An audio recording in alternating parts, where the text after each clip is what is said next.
So how do you navigate a toxic work environment? And if you have a problem with a boss or even a colleague, where should you turn? Joining me to discuss this very important issue are Trina Marie Shaw, an HR mental health advocate, and Tricia McLaurin, and she's the Human Resources Director of Smith Center for Performing Arts. Thank you so much for being here.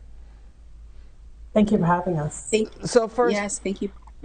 Trina Marie, I see you're in a pageant. Hopefully this is one of your platforms of running for Miss Nevada out there. But I want to ask you, because this is a serious issue about sexual harassment in the workplace and it's an ongoing problem. How can we empower young women, women of all ages, and all people, because sometimes it happens to men, to be able to speak out on this issue? You have to do it. The hardest part is speaking out because you're going to, you think about what about my promotional opportunities, which is true. There's double standards in society, what men can do, what women can do. But you have to speak out. You have to document every single thing that has happened. Like keep a journey, the time, the conversation, what the reply is. You have to be completely clear. Clarity is so important that if you do not want the advance, you make sure you say it, and you can't worry about if you're not going to get the promotion. I know that it's hard, right? Because we all want to move up in the ladder, but your mental health and your respect for yourself, and also too, we're in this together. So when you do that and you speak out for yourself, you're also speaking out for the person next to you. And Tricia, performing arts is a non-traditional work environment, and people may tend to be maybe more open or liberal in their actions. So is it harder to navigate a toxic workplace in that industry? I believe for some it may be considered, but what is most important, I think, is the vantage point that you have to take. It is always from the perspective of the employee, always from the perspective of those that feel like they've endured the harm.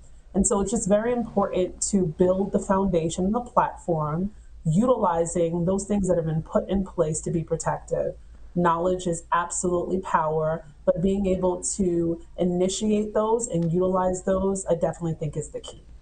Well, Trina Marie, there are more than sexual harassment issues in the workplace that can really make things toxic for employees. What are some of those other issues that can affect the workers' productivity?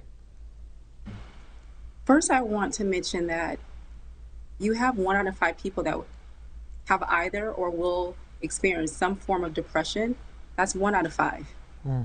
And then you also have to realize that maybe only 40% of those people would actually ask for help because of the stigma that's associated with it. And that's what I'm passionate about. I want to remove that stigma of asking for help. And then what also happens in the workplace is asking for help. Now, if I say, hey, I need help, people say, oh, that person's not ready for the next promotional opportunity. And that's sad because you deal with trauma, and trauma, everybody has dealt with some form of trauma. And trauma is anything that has changed your perception of yourself or changed your outlook on society. That's trauma. Everybody dealt with some form of trauma. So I say everybody needs some type of therapy, some form of therapy. Everybody needs it so that we can get past whatever the trauma is. So that's the thing. And then 2, being able to say, hey, I need a mental health day. I feel like if we normalize the conversation and the topic and the discussion, then we'll get to a place where people will not be afraid to ask for help because of the shame, and they won't have the fear that it will affect their career growth. So important for people to speak up. I like that you're encouraging people to be brave enough to do that. But Tricia, due to the pandemic, many people are actually working from home. So do you think that increases or decreases the opportunity or possibility of a toxic work environment? I think that we're seeing toxicity in different ways. It's still showing up, but I think what is important is to remember 2 basic steps. No matter how it's affecting you, in order to help those that are going to represent you navigate on your behalf, make sure to keep it objective. Very often when we get engaged, it's very easy to subjectively refer to what we've been experiencing, but subjectiveness cannot be documented. It cannot be attacked, if you would. It cannot even be investigated. So hold fast to the objective reasons, those things that objectively are affecting you. And then I say use your rules. Use the federal law, use policies and procedures, use your handbook, and utilize that to justify the innate rights that you were promised. It is not okay to endure it. You don't have to withstand it, but you definitely want to navigate utilizing your tools. We only have about 1 minute left, so I want to ask both of you quickly.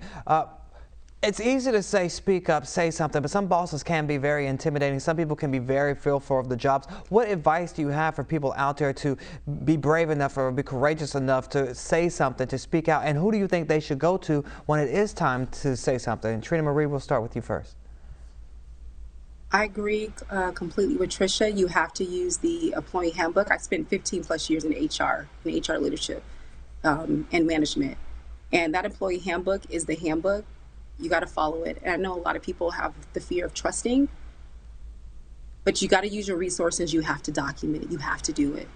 And bravery comes from you doing the right thing. And the right thing is speaking up, because not only are you making a change for yourself, but like I said, we're in this together.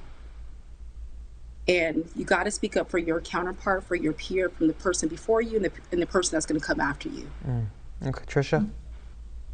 I'm going to say use technology. Right now, while we're not having to be in person and face to face, I think it's a great opportunity. Send those emails. We've seen that social media has shined the light. If you don't feel comfortable face to face, person to person, use the technology to make sure the message is still loud and clear. All right. Well, we thank you so much, both of you, for helping out with this topic. And hopefully people will listen to the advice that you all provided for them today and speak up and say something. Thank you so much for joining us.